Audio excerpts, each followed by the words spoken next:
Hello all and welcome, and I am the MGTOW philosopher. In this video I would like to talk about extreme Islam, radical jihadists, and the attack that happened on London Bridge. Now, for those of you who may not know, a group of 3 whack job Muslims, if you can be anything but that, drove a van into people on London Bridge, then jumped out of the van and, wearing stab-proof vests, ran down some stairs to Borough Market and started stabbing people. And stabbing crazily, as if they were in a frenzy. And they killed 7 people, by the way. Yes. And injured many, many more. 48 to be exact. Just 3 guys. Boy, that's a lot of carnage, huh? You have to imagine what people in that crowd could have done if they would have had guns. They could have shot these motherfuckers. Now, of course, you might say, well, geez, if these guys had had guns, access to guns, they could have killed more people. Of course, it's also more than possible they would have been killed before they had a chance to kill as many as they did. You could also argue that they might not have killed 7 because guns are far more random, and you have to aim them and fire them. Knives are close up. Hard to miss with a knife. But lots of dumb things you could argue using liberal logic. But in this video, I would like to talk about extreme Islam and the problem with Islam in general. Now, people will say, well, the problem is just a few crazies. It's not the majority. I would argue that it is not true. I would argue that the problem is the majority. For you see, the majority, which you could label as moderate Muslims, are actually themselves radical. Let me explain my reasoning. First of all, us in the West have different ideas of crime and punishment than people in, say, Middle Eastern countries, where polling done in a variety of Middle Eastern countries, even countries considered more moderate, have found that over 70% of Muslims worldwide would be perfectly happy with Sharia law being implemented everywhere. Now, let's take a look at Sharia law. What does it advocate? Well, Muslims, their religion, pushes for law enforcement. It has its own set of legal requirements and punishments. For example, let's say you steal a Snickers bar. Well, Sharia law mandates that you have your hand cut off. Now, I don't know if the punishment fits the crime, if having your hand chopped off for stealing a Snickers bar is fair and just. But if you live in an Islamic country, people believe it is, and if you live in somewhere like Saudi Arabia or something like that, that's the law. Of course, women can't drive either, but that's a whole nother matter. Maybe that's for the best, being that women drivers suck. But anyway, and what about gay? Well, being gay is a sin, but not only a sin, it's also a legal crime and can be punished in the secular world with, that's right, death. Now, that's Sharia law. And in any number of Muslim countries, they'll toss you off a roof. And not a 1-story roof, but a big, tall building, the tallest that they can find in the city, which isn't going to be very tall because their countries have been pillaged and ravaged by war, and the big, tall buildings probably fell down, or they never had them to begin with because these are cave-dwelling idiots and they can't build above, say, 4 to 5 stories. But regardless, they'll toss you off the nearest high roof, and you will, of course, die. Of course, if you don't die, they'll probably come down and smash your head with a rock after they've tossed you off, if the hitting the ground from 5 stories up doesn't kill you. So I have to ask this question to you people. Is it reasonable to consider people who 70% of them consider these kind of acts, or a vast majority anyway, consider these types of acts as perfectly reasonable? Can we consider them to be not non-extremist people? Can we consider these people to be fair and just and reasonable in how they approach reality? Can we? Now, I would say we can't, because people who hold these kind of viewpoints are in and of themselves, by their very nature and by definition, extremists. And of course, I'm of the opinion that almost any type of extremist is a bad thing. You can always take a good thing too far, just as well as taking a bad thing too far. Of course, tossing people off roofs is really, really bad, as is chopping off hands for stealing M&Ms. Now, my point is that while people say that the radical Muslims that are driving cars into people, and by the way, car's a nasty, dangerous weapon. You can drive it into people. Should we ban cars? But considering that, it's more liberal logic, by the way, considering that the majority are, by their very nature, extremists, can we really say that the extremist is only a minority? Now, I will agree that only a minority is strapping bombs to themselves and running into crowds, or running into crowds with knives and viciously stabbing people to death. But that's irrelevant. You want to know why? Because the majority are still extremists. So they will produce extremists who are far more susceptible to being radicalized and thereby becoming even more extreme, to the point where they do these nasty things. And I would argue that becoming more extreme than you already are by being a Muslim and strapping bombs on yourself and running around frenetically stabbing people with knives is not a large step to take. It's not a large step. You see, because Islam is not a religion of peace. It's not a religion of peace. It's never been a religion of peace. It's always been a religion of war. If you look at the Koran, there's hundreds and hundreds of passages talking about killing the infidels, converting them, slaying them, taking over their countries, and making them slaves. Muhammad was not some peaceful guy like Jesus. I mean, yeah, Christianity has a nasty history, but Christianity had its reformations. And the church today is not a violent institution, and it teaches peace, and it teaches love, and it teaches actual tolerance, which Islam never had any such reformations. It's the same religion it was in the 7th century. It's in no way any different, and that's the problem. It's archaic and outdated. I mean, all religions essentially are that, but this one is really bad in that it is so archaic and has had no reformations, and it still holds the same values and tenets that it did 1,400 years ago. And that's pretty dangerous in the modern world, where everybody else is relatively civilized by comparison. So, I mean, this is a really, really radical, dangerous religion by comparison. And by any measure, by any metric, it is very dangerous. It is, by its very nature, radical and violent.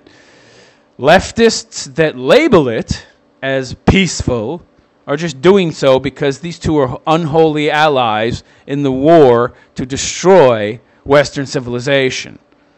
And don't kid yourself, leftists want to destroy Western civilization just as much as Islam. And while they have certain teachings that fly in the face of each other's beliefs, they both share one goal. So they have created an unholy alliance and tend to defend each other. The left defending the Muslim more, really. The Muslims are a tool of the left, nothing more, and that's why they defend them. And of course, the rank-and-file useful idiots don't even know that. They believe the nonsense that they've been indoctrinated to about oppression and poor, helpless Muslims and all that bullshit. They're sheep and morons. So let's take a look at the rank-and-file of the Islamic world. Mothers, fathers, usually first cousins, so you have the inbreeding problem, raising their retard, autistic, fucked up kids. There's another problem in the Muslim world, of course, I could talk about in greater length, but those of you out there may not know it, that, for example, in Pakistan, 70% of people are married to their first cousin, and overall, if through the whole Islamic world, half of everyone is married to a first cousin or some other very close relation. And if any of you out there have been educated in genetics, biology, you know you do not marry close relatives because your kids will have two heads. And in actuality, they will have a 13 times greater chance of having some kind of genetic disorder, and they will have vastly lower IQs, generally in the high 70s, low 80s, maybe in the low 70s, but not the 90s, not the hundreds. Generally speaking, they will be in the low 80s, even the 70s. So, yes, that also explains why a lot of these people are extremists, because they have very low intelligence, low critical thinking skills, poor ability to use logic and reason, so they're very easily manipulated to do what people who have greater intelligence indoctrinate them to do and tell them to do. But that's one real big problem, actually. But the other problem is the family. These people are raised within an atmosphere of a religious atmosphere in a religion that is by its very nature radical and extreme. So if you're raised in an environment like that and you have a low IQ, which most of these people do, that is just a scientific fact, then you are far more susceptible to be radicalized. It's just that simple. I mean, the higher your IQ, the better you can think, the better you can use logic and reason, and the more resistant you will be to these ideas, because you'll be able to see the flaws and the nonsense in the reasoning. If you can't see those things, you'll very easily manipulate it. Okay? Very easily. And so the flaws within the religion of Islam are compounded by the fact that the majority of people from the Muslim world are stupid, are just stupid. So these problems compound each other and combine to create people who are very easily radicalized. But the source of the problem is the religion itself. I mean, a lot of you out there haven't even read the Koran. It is just like a giant how-to book for killing people that are not Muslims. How to treat them, how to kill them, how to enslave them, how to take over their countries, how to lie to them and manipulate them to get what you want, to spread the faith. I mean, it really is a religion of hate and violence. And I mean, the people who follow it, the rank-and-file Muslim who are supposedly non-violent, are also non-intelligent for the most part, married to their first cousin, reading a book that they really don't understand very well because of their poor intelligence, and they take it very literally in many cases. And oftentimes they try to interpret it in different ways with their limited intelligences to essentially justify the teachings in it. Oh, it doesn't mean this, it means that. Of course, they are in rank and file influenced by their imams. Now, the imam is generally one of your Muslim people who is a little more intelligent than the rest, who has interpreted the Koran in some way that's appealing to people. Then he sounds good, he's a good talker, and he essentially instructs people in the faith because they're too dumb to do it themselves, really. Yeah, we got preachers in America too, interpreting the Bible, but not really. They're just reading the words and giving uplifting speeches, and people generally in America have enough intelligence to a certain extent interpret things, yes, toward their own biases. Of course, people have biases, and so their interpretations tend to lean toward those biases. But Americans, especially white Americans, are intelligent enough to do some kind of interpretation and rationalizations of their own. Now, the Muslim faith needs a lot more imams to do this because their rank-and-file people aren't intelligent enough to. That's why the imam seems to hold so much more of a high station in regards to people going and listening to these guys and his teachings and such, and have so much more influence because the rank-and-file are sheep. But the religion itself is poison. It's experienced no reformations. And you grow up in an environment where you're essentially being taught all of these hateful, evil things about non-believers, about foreigners, especially about white people, because most of these people in these Middle Eastern countries don't like your foreigner. I mean, depending on the country, of course, but how many of them are successful and don't inspire resentment within the people that live in them. I mean, these people answer the call to battle from 5 countries away, and they're crossing 5 borders, and they're crossing multiple borders to get to a country where jihad is being called for so they can fight the evil infidels. So these people band together. They come together in a way that we Westerners do not, and they fight the enemy with religious fervor, the fervor only a zealot can have. And they believe. They believe wholeheartedly. And you see, this is the problem. The rank and file Muslim household encourages, it fosters hatred and vitriol and intolerance, actual intolerance, toward other races, actual races, not just religious bents, but white people and foreigners, non-believers. Yeah, that's a big problem. So the problem is not just this small minority. And so this is also why, and this is another big problem. This is the big problem. Why the rank and file Muslim doesn't abhor these actions. They don't come out in resistance to these actions. Let me tell you something. Let me give you a good example. Let's look back at, say, Nazi Germany. Now, if you were to count how many people were actual Nazis who belonged to the Nazi Party and fervently believed in all the dictates and tenets of the Nazism, it wasn't a big number. I mean, yeah, there might have been millions of them if you counted those in the army, but the people that actually belonged to the Nazi Party were a small minority within the overall population of Germany. But you know what?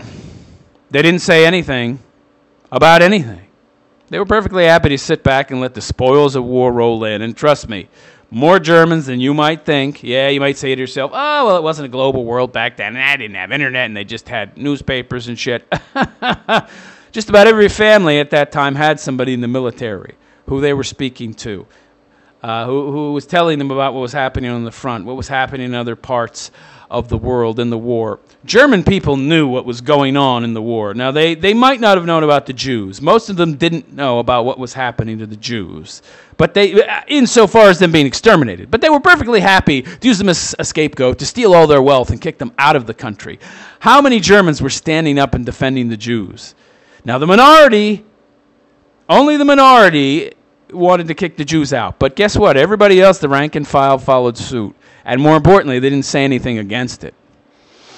And when the war was happening and Germany was invading every country on the fucking planet, or at least every country in Europe and Russia too, and killing millions and millions of people, the average German didn't do anything, didn't say anything. Now, I would say the problem with Islam is far worse, okay? All right, because these people know everything that's happening. They know everything that the religious zealots are doing, and they do nothing to stop it. They don't come out and protest. When was the last time you saw hundreds of thousands of Muslims protesting in the streets against jihadists? When did that happen? Could somebody tell me when that happened? Because I've never seen it. Oh, it's never happened. But they're against it. Yeah, well, they're against it in minorities. That one of them will come on some talk show. Yes, I condemn the violence. You're one guy. Who gives a fuck? I don't see your ass out on the street holding a fucking sign and protesting. Yeah, because you know some crazy jihadist motherfucker's going to run up to you with a big, long fucking knife and stab you through the heart, you pussy. You know, they just make these apologist tours where one or two of them come out and randomly condemn attacks to make it look like the rank and file are somehow peaceful. And they're not the majority of Muslims, when in truth they are the majority, okay? These are just little token Muslims coming out to condemn shit, so people will continue to say, oh yeah, it's only a handful of them. But they don't do anything to stop it. And that's the real problem. Don't tell me that these people are anti-violence and that they're peaceful people. They're letting their own people run around. They're creating these people within an atmosphere that encourages, that instills violent ideology within these people and making them highly susceptible to being radicalized. So growing up in a Muslim household, you're just one small step, not 10 or 15. You're just one small step across a very thin line that's always standing, that's always to the right of you. You're just one small step, half step from crossing that line to becoming a fucking radical and running around with knives killing people. And that is my argument, that the mainstream Islamic world, the silent majority who is supposedly peaceful but doesn't say a goddamn thing except sending out the occasional token Muslim that has half a brain to speak on one of these talking head programs. Other than that, they don't do anything actually to stop this stuff or to condemn it. They don't do a goddamn thing. So my argument is that, yeah, the whole goddamn Muslim world, they're all a bunch of crazy nutjob extremists. It's just the ones that go out and start stabbing people to death. Well, they are more extreme. They've crossed that line from the beliefs they already hold, for the most part, because the goddamn religion, as I said, is chock full of hatred and vitriol toward anybody that's not a Muslim. The religion itself is violent and the antithesis of peaceful and tolerant. If you are a Muslim, you are an adherent of a violent death cult, an ideology that teaches death and suffering and murder of people that don't share your beliefs, which, by the way, is a lot like the left. They advocate violence against, really the left and the Muslims share a lot in common, which is part of why they have come together in their attack on the West. But anyway, that is the truth of it. And if you look around the world, you'll see it is true. So don't give me this bullshit that the majority are peaceful when the majority of them believe in things like Sharia law everywhere. And their very religion, which they all fervently believe in, teaches the infidel is evil and you need to kill him. And if you're an apostate and you leave, we need to chop your fucking head off. And they're standing around in photos holding up heads. And of course, oh, yeah, your rank and file Muslims might, if you ask them, oh, yes, I condemn it. Yeah, if you ask them, that's the politically correct answer. But you don't see them going out there under the power of their own will, choosing to march and protest against these evil, horrible people within their own ranks, because they're not against them. They're for them. They just have to look like they're against them to the rest of the public within the countries that they have invaded and intend to take over by having 10 kids each fucking family until they're the majority of the voting bloc. I am the MGTOW philosopher, and I wish you a good day. Take care.